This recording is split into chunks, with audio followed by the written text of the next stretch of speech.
ഈ നാട്ടിലെ മുഴുവൻ ചട്ടമ്പിമാരാന്ന് പറയുന്ന ചുമ്മാതെയാ. എന്റെ അഭിപ്രായത്തിൽ ഒരേ ഒരു ചട്ടമ്പി ഈ നാട്ടിലുള്ളൂ.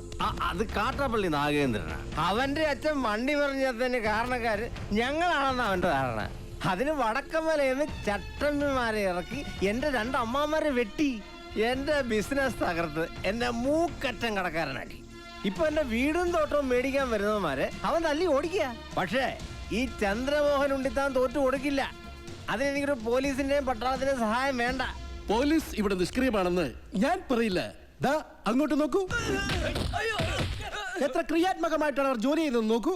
പിന്നെ എന്ത് നിഷ്ക്രിയത്വമാണ് നിങ്ങൾ ആരോപിക്കുന്നത്? ദേ, ഈ ക്യാമറ ഓഫ് ചെയ്യണമെങ്കിൽ ഞാനൊരു കാര്യം പറയാം. ഓഫ് ചെയ്തോളൂ. ഇവിടെ ഇപ്പൊ ഈ കാട്ടാപ്പള്ളി നാഗേന്ദ്രനെ ഒതുക്കി കഴിഞ്ഞാൽ മൊത്തത്തിലുള്ള എല്ലാ പ്രശ്നങ്ങളും തീരും. ഒരിക്കൽ ഞാനൊന്ന് ശ്രമിച്ചു നോക്കിയതാ. 2 മാസമാ ആശുപത്രി കിടന്നത്. ഇപ്പൊ മല്ലഞ്ചിറയിലെ ചന്ദ്രമോഹൻ കണ്ടുവച്ചിരിക്കുന്ന ബുദ്ധി ഏതായാലും കൊള്ളാം. മുള്ളിനെ മുള്ളുകൊണ്ട് തന്നെ എടുക്കുക. കാട്ടാപ്പള്ളിയെ വിഴുങ്ങാൻ പറ്റിയ ഒരു മറുനാടൻ ചട്ടമ്പിയെ കണ്ടുപിടിക്കുക. എന്നിട്ട് എസ്റ്റേറ്റും ബംഗ്ലാവും അയാൾക്ക് വിൽക്കുക. പുറം നാട്ടിൽ ചട്ടമ്പിമാരേറെയുണ്ട്. പുലിക്കണ്ടം കോയ, ചെങ്കൽപ്പാളയം മുത്തുരാജ്, കോയമ്പത്തൂർ മണിസ്വാമി. പക്ഷെ കാര്യമില്ല, ഇത്രയും കാശ് മുടക്കി ഈ ബംഗ്ലാവും തോട്ടവും മേടിക്കാനുള്ള കാശ് അവന്മാരുടെ കയ്യിലില്ല. എനിക്ക് കൂടി കമ്മീഷൻ കിട്ടുന്നൊരു കാര്യമായതുകൊണ്ട് ഇത്തിരി ബുദ്ധിമുട്ടിയാണെങ്കിലും അവസാനം കണ്ടുപിടിച്ചു. കർണാടകയിലെ പോലീസ് ഫയലിൽ നിന്നാ തപ്പിയെടുത്തത്. കക്ഷിയുടെ പേര് വീരേന്ദ്ര മല്ലയ്യ. 37ഓളം തല്ലുകേസുകൾ.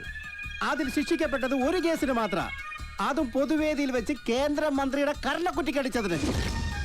ഹിസ്റ്ററി വെച്ച് നോക്കുമ്പോ പുള്ളി 10 കാട്ടാപ്പള്ളിമാരെ ഒറ്റയ്ക്ക് തിന്നും.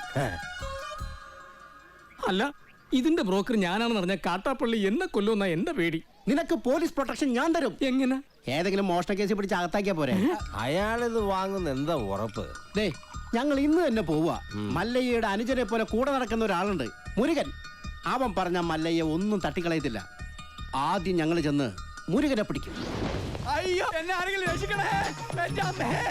അയ്യോ, ഗൗഡ, ഗൗഡ. ഒന്ന് വേഗം വാ. അവിടെ വണ്ടിയുടെ